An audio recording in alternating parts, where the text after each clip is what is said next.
Hello students.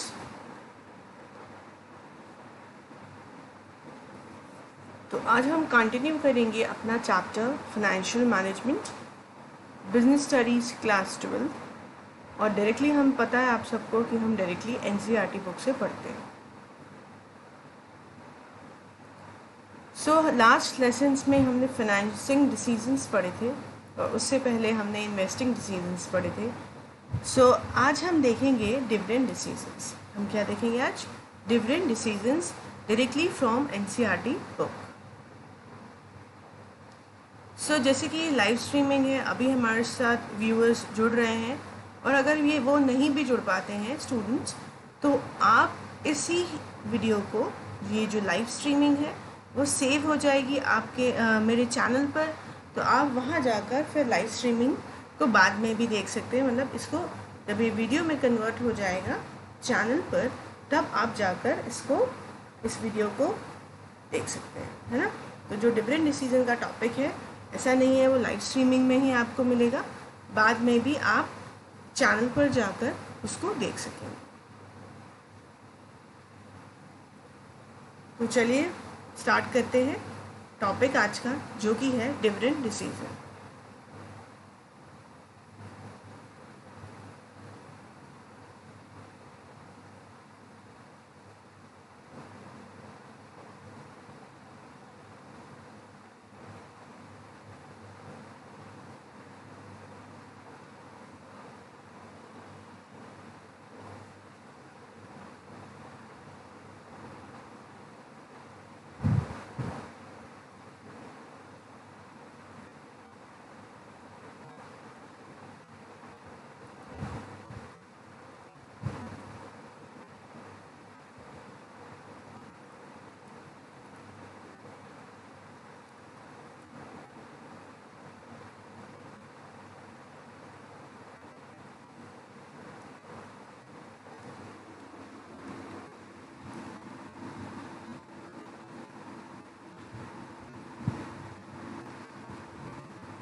अब अपनी screen पर देख सकते हैं डिविडेंड डिसीजन और हम स्टार्ट करेंगे अपना topic. What is dividend decision? हमने हम मैनेजमेंट पढ़ रहे हैं और यहाँ पर जो 3 इम्पॉर्टेंट जो डिसीजन होते हैं, जिसके अंदर हम फाइनेंशियल डिसीजंस बोलते हैं, जिसमें हमने पढ़ा इन्वेस्टिंग, हमने पढ़ा सेकेंड वॉज फाइनेंसिंग, और आज हम पढ़ेंगे डिविडेंड डिसीजन। ठीक है। तो इन्वेस्टिंग में हमने क्या देखा था कि वहाँ हम डिसाइड करते हैं कि हमें जो इन्वेस्टमेंट करना है उसका हमने देखा था, उसमें 2 तरह के हमें डिसीजंस लेने होते हैं। ठीक है। एक था हमारा कैपिटल बजटिंग और दूसरा था हमारा वर्किंग कैपिटल डिसीजंस। ठीक है। तो वहाँ पे हमने देखा था कि किस तरह हमें कैपिटल बजटिंग डिसीजंस लेने होते हैं और कौन कौन से फैक्टर्स कंसीडर करने होते हैं, और वर्किंग कैपिटल डिसीजंस के बारे में हमने पढ़ा। उसके बाद हमने देखा था फाइनेंसिंग डिसीजन, जहाँ हम बात कर रहे थे कि अगर हमें पैसा लेना है तो हम किस सोर्स से पैसा ले सकते हैं। ठीक है। हम इक्विटी से लें, मींस ओन फंड से लें, या हम बोरोड फंड से लें, तो वो भी हमें डिसाइड करना है। ठीक है। वो हमने सारा कुछ देखा और क्या क्या फैक्टर्स हैं कि हमें कौन से सोर्स से पैसा रेस करना चाहिए, वो भी हम देख चुके हैं अपने लास्ट टॉपिक में, जहाँ हमने बात की थी फाइनेंसिंग डिसीजंस की। तो ये दोनों डिसीजंस की आपने अगर वीडियो नहीं देखी है तो वहाँ जाइए ज़रूर चैनल पर, आपको ये दोनों ही वीडियोज़ आपको वहाँ पर मिल जाएंगे।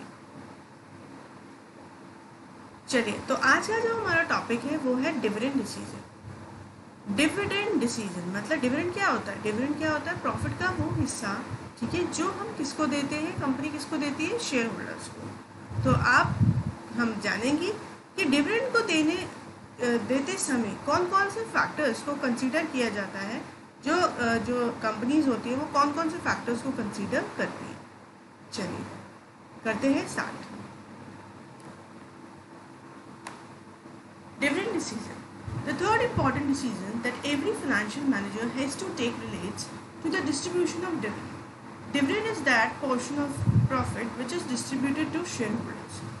So अब कह रहे फाइनेंशियल मैनेजर है, जो थर्ड इम्पॉर्टेंट डिसीजन उसे लेना होता है वो उसे लेना होता है कि वो किस तरह डिस्ट्रीब्यूट करेगा डिविडेंड। डिविडेंड क्या है? वो पोर्शन है प्रॉफिट का जो कि डिस्ट्रीब्यूट किया जाता है शेयर होल्डर्स को। तो आप इसको टिक कर सकते हैं, ठीक है। Dividend is that portion of profit which is distributed to share holders. The decision involved here is how much of profit earned by the company is to be distributed to the shareholders and how much of it should be retained in the business. तो इसमें हम क्या देखते हैं? Dividend is that portion of profit. Dividend क्या है? Profit का वो हिस्सा है जो डिस्ट्रीब्यूटेड टू शेयर होल्डर्स। जो किसको डिस्ट्रीब्यूट किया जाता है? शेयर होल्डर्स को डिस्ट्रीब्यूट किया जाता है, right. The decision involved is how much of profit earn by the company after paying tax. ठीक है, जो प्रॉफिट है जो कंपनी अर्न कर रही है, ठीक है, जिसमें से टैक्स पे हो चुका है, उसमें से कितना हिस्सा तो शेयर होल्डर्स को देना है डिविडेंड और कितना इसको एज अ रिटेन करना है बिजनेस में। मतलब कितना को रिटेन अर्निंग बनाना है और कितने को हमें एज अ डिविडेंड पे करना है to the share holders. So in this decision we will decide कि हमें प्रॉफिट आफ्टर पेइंग टैक्स जो है, प्रॉफिट आफ्टर टैक्स है, उसमें से कितना पार्ट तो जाना चाहिए to the share holders as dividend और कितना पार्ट जो है वो एज रिटेन होना चाहिए कंपनी के बिजनेस में, ठीक है। While the dividend constitutes the current income, reinvestment as retained earning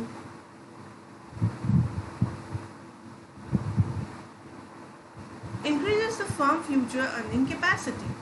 तो वो ये भी बता रहे हैं कि जो अर्निंग होती है अगर वो रिटेन अर्निंग में कन्वर्ट होती है, क्योंकि करंट इनकम्स होती हैं, तो उससे क्या होगा? कंपनी को फ़ायदा मिलेगा और आगे जाके कंपनी की जो अर्निंग कैपेसिटी है फ्यूचर में वो अच्छी हो।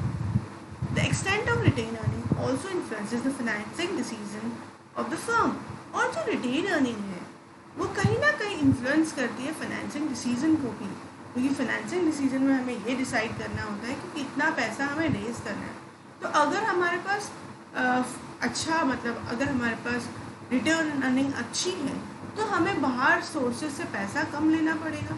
सो दैट इज़ वाई ये इम्पैक्ट करता है to the financing decisions as well कि कितना हमने रिटेन अर्निंग में मनी रखा हुआ है। Since the firm does not require funds to the extent of reinvestment retain earning, the decision regarding dividend should be taken keeping in view the overall objective of maximizing shareholders' wealth. तो यहाँ बात ये हो रही है कि अब हम बात करें, अगर हम बात करें कि हमें डिविडेंड जो है मीन्स जो अर्निंग है उसको कितना रिटेन अर्निंग में रखना है या कितना डिविडेंड एज अ डिविडेंड देना है, उसके लिए हमें फैक्टर्स को कंसीडर करना पड़ेगा, क्योंकि it's all about the maximization of share holders wealth. क्योंकि अगर हम हमारा ऑब्जेक्टिव है कि हमें शेयर होल्डर्स की वेल्थ को मैक्सिमाइज करना है तो हमें डिविडेंड डिसीजंस को लेते समय सारे फैक्टर्स को कंसीडर करना पड़ेगा, ठीक है। तो वो क्या क्या फैक्टर्स हैं जो कंपनी को कंसीडर करने पड़ेंगे before giving the dividend to the share holders and how much to give the dividend to the shareholders. So these are the factors. ये जो आपको स्क्रीन पर दिख रहे हैं A, B, C, D, E, F, G, I, G, H, I, J, K. So काफ़ी factors हैं, ठीक है, जो कंसीडर करने हैं कंपनी को before deciding that how much dividend is to be distributed to the shareholders. Okay, तो चलिए देखते हैं. How much of the profits earned by a company will be distributed as profit and how much will be retained in the business is affected by many factors. तो बहुत सारे factors होते हैं, उनको कंसीडर करना पड़ेगा ये डिसाइड करने के लिए कि हमें कितना प्रॉफिट डिस्ट्रीब्यूट करना है to the share holders. Profit distribute करना है to the share holders means as a dividend, okay. So number one factor is amount of earning. हम ये हमारी जो अर्निंग है वो डिसाइड करेगी कि हमें कितना डिविडेंड देना है.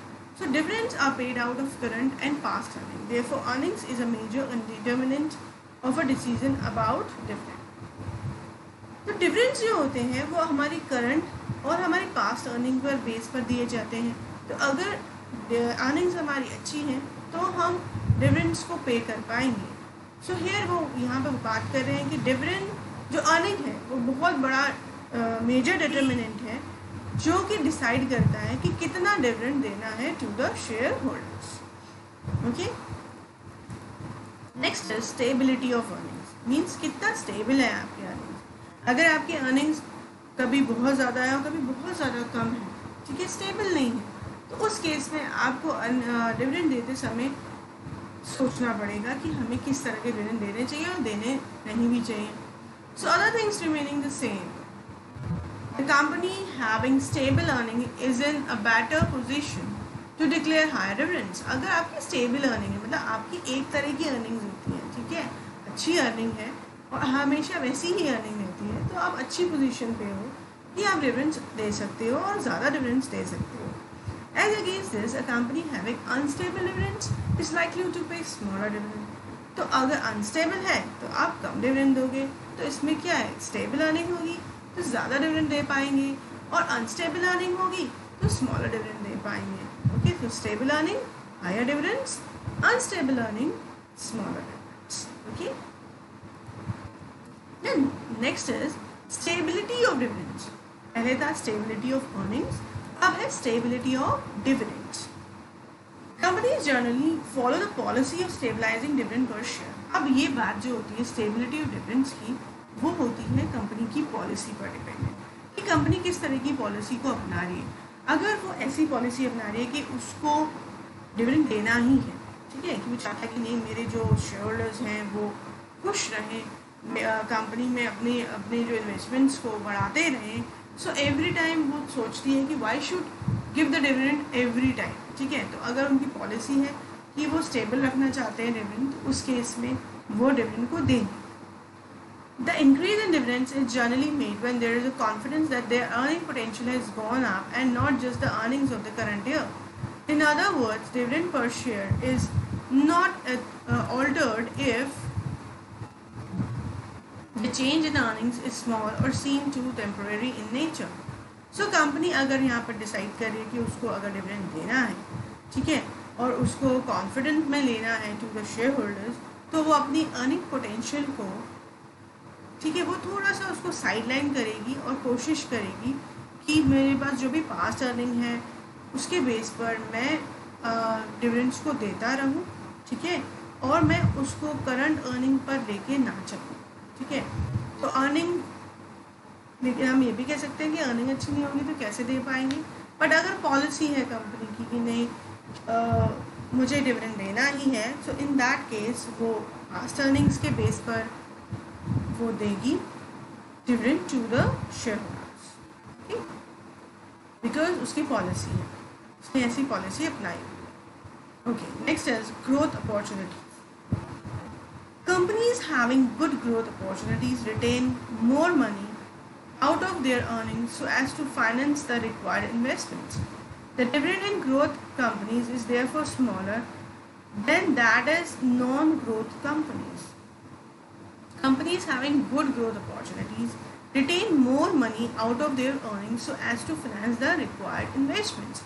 तो जो कंपनी जिनकी गुड ग्रोथ अपॉर्चुनिटीज है, जिनको आगे जो ग्रोथ है वो अच्छी दिख रही है या वो ग्रोथ अपॉर्चुनिटीज़ पर ज़्यादा काम करते हैं, तो उस केस में वो अर्निंग का ज़्यादा हिस्सा रिटेन करेंगे. ठीक है, उसको एज अ रिटेन अर्निंग रखेंगे क्योंकि उन्हें फाइनेंस के लिए वो पैसा चाहिए होगा. Okay, the dividend in growth companies is therefore smaller. इसलिए जो ग्रोथ कंपनीज हैं वो अपना डिविडेंड को कम रखती हैं, ठीक है, as compare to non growth companies, because जो ग्रोथ अपॉर्चुनिटीज़, जिनको ग्रोथ अपॉर्चुनिटीज़ पर काम करना होता है, वो पैसे को ज़्यादा रिटेन करते हैं एज कम्पेयर कि वो उस पैसे को ज़्यादा डिविडेंड के फॉर्म पर दें. तो द कंपनी जिनका फोकस ग्रोथ अपॉर्चुनिटीज़ पर है वो जो अर्निंग में से ज़्यादा हिस्सा रिटेन करेंगे और कम हिस्सा जो है वो उसको एज अ डिविडेंड दें. Okay, next is Cash flow position. The payment of dividend involves an outflow of cash. So जब आपको पता है कि कैश फ्लो पोजीशन में बात होती है inflow and outflow of cash की, तो कह रहे हैं जो पेमेंट है डिविडेंड का वो उसमें क्या होता है, पैसा जाता है. Okay, a company may be earning profit but may be short on cash. Company profit अच्छी अर्न कर रही है लेकिन उसमें कैश अवेलेबिलिटी कम हो, तो कैश अवेलेबिलिटी भी डिसाइड करती है कि कितना डिविडेंड देना है. Availability of enough cash in the company is necessary for declaration of dividend. So if you have a good cash position, you can pay good dividend, and if you don't have a good cash position, आपको dividend देने में दिक्कत होगी और आप उस factor को consider करेंगे कि मेरे पास कितना कैश पोजीशन है, मेरा कैश कितना है मेरे पास. Okay, shareholders preferences. तो आपके जो शेयर होल्डर्स हैं वो क्या चाहते हैं उसके बारे में भी आपको देखना पड़ेगा. While declaring dividend, management must keep in mind the preference of the shareholders in this regard. जब भी डिविडेंड दिए जाते हैं मैनेजमेंट ये भी देखते हैं कि हमारे जो शेयर होल्डर्स हैं वो क्या चाहते हैं, उनका क्या प्रेफरेंस है. The shareholders in general desire that at least a certain amount is paid as dividend, the company is likely to declare the same. There are always some shareholders who depend upon a regular income from their investments. तो अगर आपके share holders का desire है, general desire है कि कुछ ना कुछ डिविडेंड देना ही चाहिए, ठीक है, तो कंपनी को ऐसा करना पड़ेगा, है ना. बाकी वो कह रहे हैं कि कुछ ऐसे भी शेयर होल्डर्स होते हैं जिनका जो कम्प्लीटली डिपेंडेंट है on the regular income from their investments. मतलब इन्वेस्टमेंट जो उन्होंने की है, ठीक है, उस पर ही वो डिपेंडेंट है. तो क्या होगा, तो उन्हें डिविडेंड चाहिए होगा क्योंकि वो उनकी इनकम का सोर्स ही यही है डिविडेंड. सो अगर आपके पास ऐसे शेयर होल्डर्स हैं, ठीक है, जो रेगुलर इनकम पर डिपेंडेंट हैं आपके इन्वेस्टमेंट जो उन्होंने किया है, in that case you have to provide them the dividend. Okay, आपको डिविडेंड देना पड़ेगा. Next is taxation policy. Next क्या है, taxation policy. The choice between the payment of dividend and the retaining the earnings is to some extent affected by the difference in the tax treatments of dividends and capital gains. If tax on dividends is higher, it is better to pay less way of dividends. As compared to this, the higher dividends may be declared if tax rates are relatively low. तो अगर tax जो है dividend पर वो ज़्यादा है, so in that case you have to pay less dividend. और अगर tax जो है वो कम है, so at that time you can pay the higher dividends. Though the dividends are free of tax in the hands of shareholders, a dividend distribution tax is levied on companies. Thus, under the present tax policy, shareholders are likely to prefer higher dividends. So, company को pay करना होता है dividend on tax on dividend. So that time अगर tax बहुत ज़्यादा है तो company कोशिश करती है कि वो कम टैक्स डिक्लेयर करे, लेकिन ज़्यादा है टैक्स तो अगर टैक्स ज़्यादा है तो कम डिविडेंड डिक्लेयर करेगी, और अगर टैक्स रेट कम है तो वो ज़्यादा डिविडेंड डिक्लेयर करती है. बाकी वो कह रहे हैं कि अगर हम शेयर होल्डर्स के पॉइंट ऑफ व्यू से देखें तो उनके उस डिविडेंड पर टैक्स नहीं लगता है. सो शेयर होल्डर्स ऑलवेज वांट कि हमें ज़्यादा डिविडेंड मिले, ठीक है, क्योंकि उन्हें टैक्स नहीं देना, right. Next, stock market reaction. तो हमें पता है कि शेयर होल्डर्स जो हैं वो डेल्ट होते हैं इन स्टॉक मार्केट. तो स्टॉक मार्केट की कंडीशन भी बताएगी कि हमें किस तरह का डिविडेंड देना है. Investors in general view an increase in dividend as a good news and stock prices react positively to it.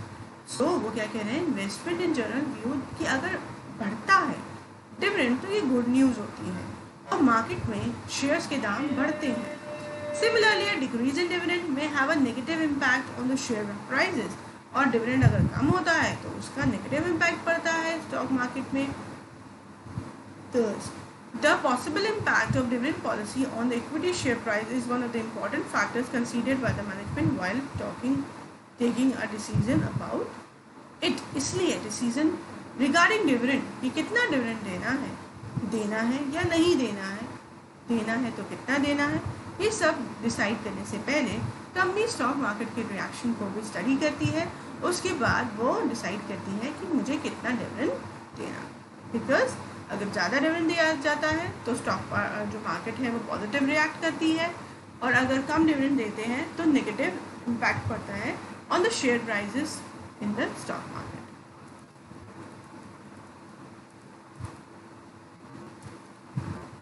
Next is access to capital market. Large and reputed companies generally have easy access to the capital market and therefore may depend less on retained earnings to finance their growth. These companies tend to pay higher dividends than the smaller companies which have a relatively low access to the market. So means आपका market पे ऐसे सच्चा आप market में से easily पैसा उठा सकते हैं. Means आपको रिटेन अर्निंग की कम ज़रूरत पड़ेगी because you have a goodwill, you have a good market access, आपको ईजिली इक्विटीज से पैसा मिल जाता है. सो इन दैट केस आप रिटेन अर्निंग जो है वहाँ उसको कम रखेंगे और आप ज़्यादा से ज़्यादा डिविडेंड्स दे पाएंगे. So if you have a good market capabilities, you have a good access to the market, in that case you will less depend on the retain earning and you will try to pay the higher dividends. Okay, मतलब कि अगर आपका market पर आपकी capital market पे पकड़ है, ठीक है, आप इजीली आपको मार्केट से पैसा मिल जाएगा, तो आप रिटेन अर्निंग पर कम डिपेंडेंट रहते हैं और वो कंपनी ज़्यादा डिविडेंड पे करती हैं as compare to the smaller companies. Next is legal constraints. Certain provisions of the Companies Act place restriction on payouts as dividends. Such provision must be adhered to while declaring the dividend.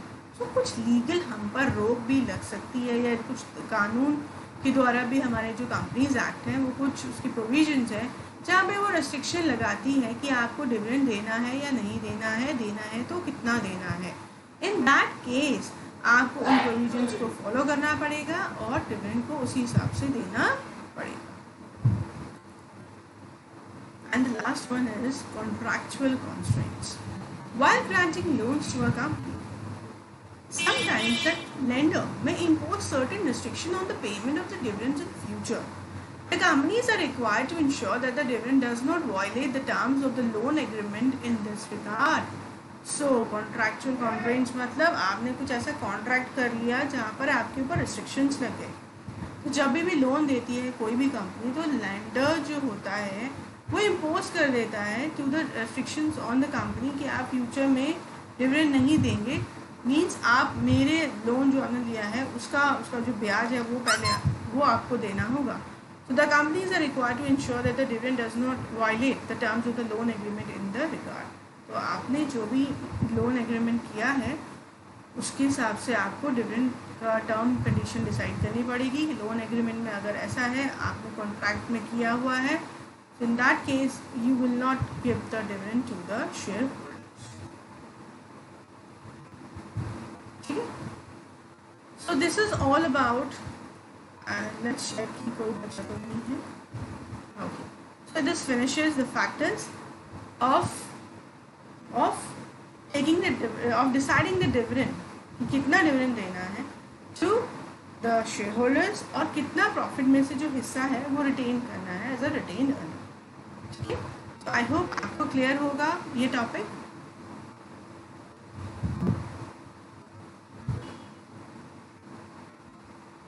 Okay, सो अभी हमारे साथ ज़्यादा students नहीं जुड़ पाए तो क्योंकि live streaming मेरा जो एक्चुअली शेड्यूल बहुत बिजी रहता है. I am a house wife, I am a mother of 2 kids.